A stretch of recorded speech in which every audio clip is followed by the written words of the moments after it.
এর উপরে হাত ধরে বসে থাকা বাবু। চিন্তা করেন আমাদের ধনী মানুষরা যে পরিমাণ টাকা গাড়ির কেনার পেছনে নষ্ট করে, আইফোন 17 প্রো ম্যাক্স। আপনি বলেন, আপনি আমাকে কোরআনের দলিল দিয়ে প্রমাণ করেন যে আইফোন 17 প্রো ম্যাক্স কিনা ফরজে কিফায়া বা ফরজে আইন। শুধু ফেসবুক চালায় আর লাইভ দিয়ে হোয়াটসঅ্যাপ চালায় সে আইফোন প্রো ম্যাক্স কিনে, 17 প্রো ম্যাক্স। এটা অপচয় না?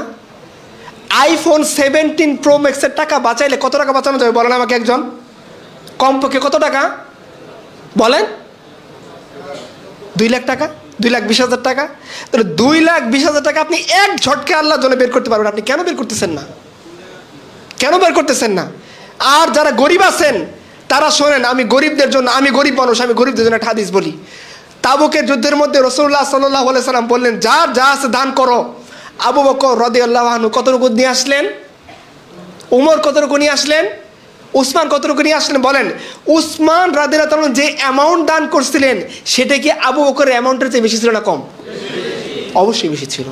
উসমান তো 950 উট, 950 মুজাহিদের খাবার দাবার, 950 মুজাহিদের রাহা খরচ দান করেছেন। আর আবু বকর একটা পুটলির মধ্যে তার ড্যাগ, তার বটি, এই সমস্ত বাড়ির জিনিসপত্র নিয়ে আসছেন। বলেন তো আপনার রব কোনটা থেকে বেশি খুশি হয়েছেন? আপনার রসুল দেখে কোনটা থেকে বেশি খুশি হয়েছেন? অ্যামাউন্ট তো এখানে কম, কেন খুশি হয়েছেন? কেন? পার্সেন্টেজের বিবেচনা করেন। আবু বকর রাদিয়াল্লাহু আনহু তার যা ছিল 100% আল্লাহর জন্য দান করছেন। উসমান রাদিয়াল্লাহু আনহু দান করছেন 1/3, উমর দান করছেন কি 50-50, হাফ। কাটটাতে আল্লাহ তাআলা বেশি খুশি হয়েছেন। অ্যামাউন্ট এখানে বেশি না কম? তো গরিবরা কেন চিন্তা করবে যে আমার আল্লাহর জন্য কিছু করার কিছু নাই? এক সাহাবী এক মুষ্টি খেজুর আছে, এক মুষ্টি খেজুর। মুনাফিকরা বলতেছে যে ইয়া রাসূলুল্লাহ দেখেন কিছু দেওয়ার ছিল না, আপনাকে দেখানোর জন্য এক মুষ্টি খেজুর দিয়েছে। বলছে দেখো ওর এক মুষ্টি খেজুর উহুদ পাহাড়ের চেয়ে ভারী। কি বলেন? এক মুষ্টি খেজুর। আর ওর মুনাফিক যদি লাখ লাখ টাকা দান করে আল্লাহ তাআলা কোনটাতে খুশি? এখন বলে আমি দান করতে পারতেছি না ভাই, আরো ক্রিটিক্যাল অবস্থার মধ্যে আছি। আমি আপনার জন্য আরেকটা কথা বলি। রাসূলুল্লাহ সাল্লাল্লাহু আলাইহি ওয়াসাল্লাম এক সাহাবী সারাদিন কুলির কাজ করছে, বাড়িতে এসে খাবার দাবার কিনে দেখে আর টাকা পয়সা নাই। সারা রাত চিন্তা করছে যে হাই হাই কালকে তো বাহিনী রওনা দিয়ে দিবে, তাবুকে আমার রসুল চলে যাবে। রাসূলুল্লাহ সাল্লাল্লাহু আলাইহি ওয়াসাল্লাম তাকে আমাকে বলছিলেন তোমরা যার যা আছে তার দাও, আমার তো কিচ্ছু নাই, আমি এখন কী করবো? আমি কালকে আমার রসুলের সামনে কী পেশ করবো? সারা রাত চিন্তা করতে করতে ঘুমাই গেছে। রাসূলুল্লাহ সাল্লাল্লাহু আলাইহি ওয়াসাল্লাম ফজরের বলে বলছেন, এই সাহাবী তুমি এমন কি করছো? আল্লাহ তাআলা তোমার দানে খুশি হয়ে আয়াত নাজিল করে দিছে। বলছি ইয়া রাসূলুল্লাহ আমি তো দান করিনি। বলছে তুমি যে ইন্টেনশন রাখছো দান করবা, আল্লাহ তাআলা ওইটা দান করা হিসেবে কবুল করে নিচ্ছে। তাহলে বলেন গরিব মানুষ, এর চেয়ে গরিব হওয়ার আপনার সুযোগ আছে? দান করতে পারতেছেন না, কিন্তু তারপরেও কি আপনার জন্য ইসলামের রাস্তা খোলা আছে না নাই? ধনী তার জন্য রাস্তা খোলা আছে কি নাই? অনেক রাস্তা ভাই। আমি বলতেছি না যে আপনি আপনার ফ্ল্যাট ছেড়ে দেন, আপনার বাসা বিক্রি করে ফেলেন, আপনার লাগে গাড়ি আপনি চালান। আমি বলতেছি আপনার লাক্সারিয়াস লাইফ থেকে একটু কাটছাড় করে দিনের জন্য বের করা যাবে না? আপনার অনেক সময় আপনি 6-8 ঘন্টা ঘুমান, এখান থেকে 2 ঘন্টা আল্লাহর জন্য বের করা যাবে না? আমি বলতেছি না আপনি চাকরি ছেড়ে দিয়ে আল্লাহর জন্য আসেন, 2 ঘন্টা তো বের করেন, 10টা টাকা তো বের করেন, 5টা মিনিট তো বের করেন, সপ্তাহের অন্তত একটা দিন তো আল্লাহকে দেন, বছরের জন্য 10টা দিন তো বের করেন। কিচ্ছু করবে না উম্মতি মুহাম্মদী নারায়ে তাকবীর দিয়ে শুধুমাত্র দিন বিজয় করতে পারবে? হিন্দুস্তানের মুশরিকরা কবে থেকে আরএসএস কাজ করতেছে বলেন? আরএসএস আপনার শত্রু, কিন্তু আরএসএস এর কুরবানি আপনি বলেন? ওরা যদি ওদের মিথ্যা দুর্গা, সরস্বতী, শিব এদের জন্য কুরবানি করতে পারে, তাহলে আপনি আরশে আযমের মালিকের জন্য কেন কুরবানি করতে পারবেন না? তারা কুরবানি করবে দুনিয়াতে, যা কুরবানি করছে ঠিক অতটুকু বদলা পাবে। আল্লাহ আপনাকে দুনিয়াতে কমপক্ষে 7 গুণ দিচ্ছেন, 700 গুণ দিচ্ছেন, আখিরাতে আপনাকে জান্নাত দিবেন। তাহলে আপনি কেন কুরবানি করবেন আমাকে বলেন? কেন আপনি আইফোন 17 প্রো ম্যাক্স বেহুদা কারণে ফেসবুক চালানোর জন্য কিনে কেন নষ্ট করবেন? উম্মতের অনেক দায়ী, তার সন্তানকে দেখছে সে কাঁদতেছে, সে জানে তার বউয়ের বুকে দুধ নাই, সারা রাত সন্তান কাঁদবে, কিন্তু সে তো ঠিকই চলে গেছে দিনের টাকা পূরণ করার জন্য। লজ্জা হবে কাল কিয়ামতের মধ্যে নিজের সামনে দাঁড় করিয়ে দিলে। আরে আবু বকর তো বহুত দূরের কথা, উমর তো বহুত দূরের কথা, উসমান তো বহুত দূরের কথা। যদি ডক্টর ইসরার আহমদকে আমার সামনে দাঁড় করিয়ে দিয়ে আমি তার সামনে কথা বলতে পারবো না।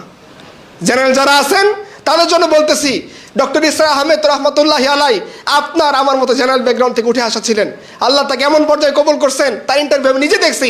তিনি বলছেন বাবা আমার জীবনে কোনো ধন সম্পদ নাই, আমি 1 টাকাও জমাইনি। বলছে আপনি থাকেন কোথায়? বলছে আমার খুদ্দামুল কুরআন ফাউন্ডেশন আমাকে একটা রুম দিছে, এই রুমে আমি থাকি। ওনার বেডরুমের মধ্যে গেছে থেকে একটা টেবিল একটা খাট, সোফার মধ্যে সাংবাদিক বসে ইন্টারভিউ নিচ্ছে, বলছে আপনার ওয়াইফ কোথায় ঘুমায়? বলছে তুমি যে সোফার মধ্যে বসে আছো ওই সোফাটা সোজা করলে বেড হয়, খাড়া করলে সোফা হয়, এখানে আমার বউ ঘুমায়। বলছে আপনার কষ্ট লাগে না? এই একটা রুমের ভিতরে আপনি পাকিস্তান পিরিয়ডের ডাক্তার, তখন তো একটা MBBS করা ডাক্তারের কী মূল্য ছিল 1947 সালে, চিন্তা করেন। 1947 আগে পরে একটা MBBS পাস করা ডাক্তারের কী মূল্য ছিল আপনি চিন্তা করেন। তিনি চাইলে ভালো করতে পারতেন না? তিনি চাইলে পয়সা কামাইতে পারতেন না? তিনি কি বলছেন যে আমার এই যে একটা বেড, বলছে এই বেডটা কি আপনি বানাইছেন? বলছেন না, আমার আব্বা এটা আমি যখন কলেজে পড়ি তখন আমাকে বানাই দিয়েছিল, ওইটাই বেড। আপনার বউয়েরটা? বলছে এটা হাদিয়া পাইছি, সোজা করলে বেড হয়, খাড়া করলে সোফা হয়। বলছে আপনার কষ্ট লাগে না? বলছে বাবা কষ্ট লাগে না কেন? বলছে আমার 1 হাত লম্বা একটা ফ্রিজ আছে, যখন আমার গরমের দিন ঠান্ডা পানি খাইতে ইচ্ছা করে ফ্রিজ থেকে বের করে ঠান্ডা পানি খাই। ছোট্ট একটা হিটার আছে, যখন শীতের দিন গরম পানি খাইতে ইচ্ছা করে তো ওইখান থেকে গরম পানি খাই। তাহলে গরমের দিন ঠান্ডা পানি খাইতেছি, শীতের দিন গরম পানি খাইতেছি, একটা রুমের ভিতরে থাকতেছি, আমার থাকার জায়গা আছে, আমার বউয়ের থাকার জায়গা আছে, আমার কেন কষ্ট লাগবে? ওনার ব্যাপারে লন্ডনে তিনি যখন যাইতেন, ইউকেতে তিনি যখন যাইতেন, তিনি বলতেন বাবা তোমরা আমার জন্যে এই যে হোটেল বুক করে 5 তারা হোটেল বুক করে লাখ লাখ টাকা নষ্ট করে দিও না, হোটেলের টাকাগুলো তোমরা আল্লাহর কাছে দান করে দাও, আমাকে মসজিদ দেখাই দাও। উনি মসজিদে গিয়ে হাত দিয়ে মসজিদের ভিতরে শুয়ে দিতেন, 5 তারা হোটেলের টাকাগুলো বলতেন আল্লাহর কাছে দান করে দাও। বলেন, আমি আপনাকে বলতেছি না আপনার জীবন সব ছেড়ে দেন, চাকরি এখনই ছেড়ে দেন, বাসা বিক্রি করে ফেলেন, গাড়ি বিক্রি করে ফেলেন, সন্তানকে কাঁদান, দরকার নেই। আপনার লাক্সারিয়াস লাইফ থেকে আপনি একটু সাইড করতে পারবেন না আল্লাহর জন্যে? এমনি আসবে বিজয়। এটাই কি আপনারা এতদিন ইসলাম পথে কি এটাই শিখলেন যে ফেসবুকে সেটা যে ইসলামের বিজয় চলে আসবে? এভাবে ইসলামের বিজয় কখনো আসবে না। তো আল্লাহ তাআলা আমাদের সবাইকে কথাগুলোকে বোঝার এবং আমল করার তৌফিক দান করুক। আজকে থেকে শেষ ভাই হিসেবে একটা কথা অনুরোধ করি, এরকম সময় আল্লাহ আপনাকে আর দিবেন না। কেন? আল্লাহর একটা সুন্নাহ হলো আল্লাহ তাআলা সবসময় সুযোগ একটা বান্দাকে দেন না, তিনি ঘুরাই ফিরাই দেন। যে সেটাকে অ্যাকসেপ্ট করে, আল্লাহ কি বলেন? লা ইন শাকারতুম ওয়া লা ইন কাফারতুম। আল্লাহ বলছে দেখো তুমি আমার নিয়ামতের শুকরিয়া আদায় করো, আমি কি করে দিব? বাড়াতে থাকো, বাড়াতে থাকো, বাড়াতে থাকো। কীভাবে পরিমাণবে? দেখেন যে মক্কার মুশরিকরা রাসূলুল্লাহ সাল্লাল্লাহু আলাইহি ওয়াসাল্লামকে ফেরারি মনে করছিল যে আজকে মুহাম্মদের রক্ষা নাই, নাউজুবিল্লাহ। আবু জেহেল যখন রাসূলুল্লাহ সাল্লাল্লাহু আলাইহি ওয়াসাল্লামের বাসা আক্রমণ করলো, কী বলছিল? ওর পা সিরাতে ইবনে হিশামে লেখা আছে, ও বলতেছিল শোনো সাথীরা, মুহাম্মদ আমাকে ধমক দিছে, আমি যদি তার দিন কবুল না করি আমার নাকি জাহান্নামে যাইতে হবে, আজকে দেখবো মুহাম্মদের জাহান্নামে আমি ওকে পাঠাই দিব, নাউজুবিল্লাহ। এই কথা বলে সে আক্রমণ করছে। রাসূলুল্লাহ সাল্লাল্লাহু আলাইহি ওয়াসাল্লাম নিঃস্ব নাকি শক্তিশালী? অস্ত্র আছে না নাই? বাহিনী আছে? নাই, কেউ নাই। সাথে শুধুমাত্র তার চাচাতো ভাই আলী ইবনে আবি তালিব, তাকে বলছেন তুমি আমানতের সম্পদগুলো তুমি দিয়ে দিও, আমি রওনা দিলাম। একা না সাথে কেউ আছে? কিভাবে পার হয়ে গেলেন? আল্লাহ বললেন ধুলা নাও, কাফের দিকে নিক্ষেপ করো, তুমি শুধু নিক্ষেপ করবা, প্রত্যেকটা কাফের চোখে চোখে আমি আল্লাহ পৌঁছাই দিব। বলেন আল্লাহ সাহায্য আসছে কি আসে নাই? ফেরারি অবস্থায় কাফেররা মনে করছিল আল্লাহ মেরে ফেলবে। আবু জেহেল কি বলতেছিল? আজকে আমি মুহাম্মদকে জাহান্নামে পাঠিয়ে দেবো, নাউজুবিল্লাহ। মুহাম্মদ আমাকে জাহান্নামের ভয় দেখায়? বলেন সে আবু জেহেল জাহান্নামে গেছে কি যায় নাই? তার জিল্লতের মৃত্যু হয়েছে কি হয় নাই? 2টা বাচ্চা তাকে আহত করছে কি করে নাই? আব্দুল্লাহ ইবনে মাসউদ রাদিয়াল্লাহু আনহু যখন আবু জেহেলের গলা কাটার জন্য পেটের উপরে উঠছে, বলছে এ রাখালের বাচ্চা নেমে যা, আমার মতো কুরাইশ টপ মোস্ট এলিট কুরাইশের মাথা তুই কাটবি, আমার লজ্জা লাগতেছে। বলেন আল্লাহ তাআলা তাকে লজ্জা অবস্থায় মৃত্যু দেন নাই? কেন দিচ্ছেন? কেন দিচ্ছেন? আব্দুল্লাহ ইবনে মাসউদ এক কাপড়ে আল্লাহর জন্য চলে আসছেন, মুসআব ইবনে উমাইর এক কাপড়ে আল্লাহর জন্য চলে আসছেন, আর আপনার তো আলহামদুলিল্লাহ 5টা কাপড় তো এখনো ইস্ত্রি করে আলমারিতে রাখা আছে। আপনার লজ্জা করে না? কখনো লজ্জা করে না? যে আলেম দিনের কাজ করতে করতে তালি দিয়ে কবর পড়তেছে, তাকে দেখে আপনার কখনো লজ্জা করে না একটু যে আমার কাজ করা দরকার?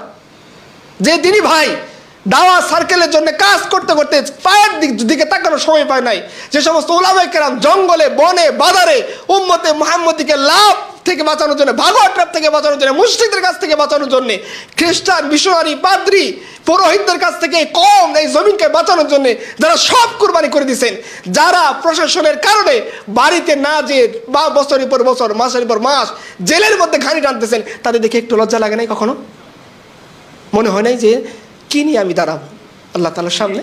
এই ভাই যদি কাল কিয়ামতের ময়দানে আমার সামনে থেকে, আমি আমাদের সাহাবায়ে কেরামের কাছে যাওয়ার দরকার নাই। আমাদের নিজেদের লজ্জার জন্য এই যুগের এই জামানার এই কুরবানি হলো মানুষের যথেষ্ট। আল্লাহ তাআলা আমাদের সবাইকে দিনের জন্য কুরবানি করে তার দিনকে বিজয় করা তৌফিক দান করুক। কালেমার পতাকা আমরা শুধুমাত্র লাঠির আগায় উড়াতে চাই না, আমরা রক্ত দিয়ে কালেমার পতাকা এই জমিনে বাস্তবায়ন করবো ইনশাআল্লাহ।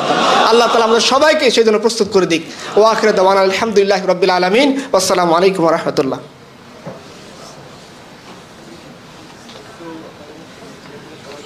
আলহামদুলিল্লাহ, মাসুদ ভাই আমাদেরকে যে উত্তম